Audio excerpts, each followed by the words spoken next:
ખૂબ જ ધનવાન, ખૂબ જ સમૃદ્ધિવાન અને ખૂબ જ સુખી હોય છે।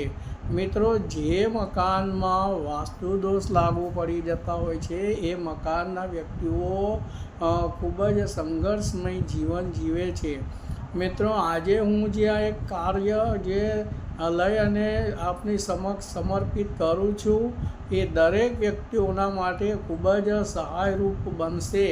આપ ભલે ગમે એવા મોટા મકાનો, મોટા બંગલોઝમાં પણ રહેતા હોવ કે કદાચ આપ મોટા જે ટાઉનશીપ જે બનાવેલા છે, મોટા એપાર્ટમેન્ટો બનાવેલા હોય છે, એમાં પણ આ જ આપણને એક સહાયરૂપ બનશે। કારણ કે વાસ્તુ દોષ કોઈ દિવસ દરિદ્ર કે ધનવાનનો તફાવત રાખતા નથી। એનો જે કાર્ય જે છે એ સરળ રીતે વહાવતા જ રહે છે। અને હું અપેક્ષા રાખું છું કે મારા આ જે શબ્દો, મારા જે કર્મો દરેક વ્યક્તિઓના જીવનમાં સહાયરૂપ થાય અને દરેક વ્યક્તિ પોતાનું જીવન ખૂબ જ સરળ અને ખૂબ જ આનંદિત રીતે વ્યતીત કરે।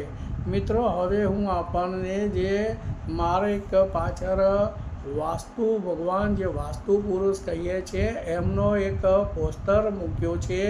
એના ઉપર હું આપણને જે ખૂણાનો જે કંઈક કર્મ છે, જે ખૂણાઓના જે સ્થાન છે એ વિષય ઉપર હું ચર્ચા કરીશ।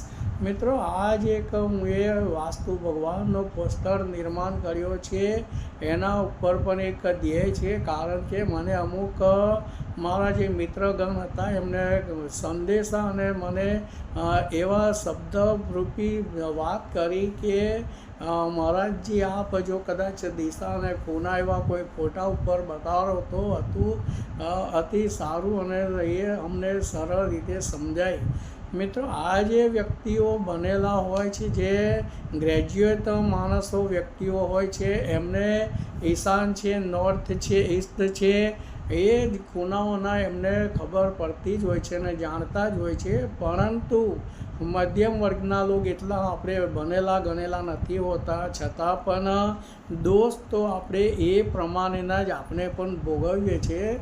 તો મને એમ થયું કે હું પણ અમારા મિત્રોને એ જ જે માર્ગ છે એ દર્શાવું અને જો એ માર્ગે આપણે કંઈક ચાલી નીકળીએ તો આપણે પણ જે શંકા અને જે કષ્ટદાયી અને જે એક કહેતા હોય કે સંઘર્ષભર્યા જે માર્ગો છે એમાંથી હટીને આપણે પણ સુખ સમૃદ્ધિના માર્ગ મળે અને આપના કુળદેવીના આશીર્વાદથી આપનું પણ જીવન સરળ થાય।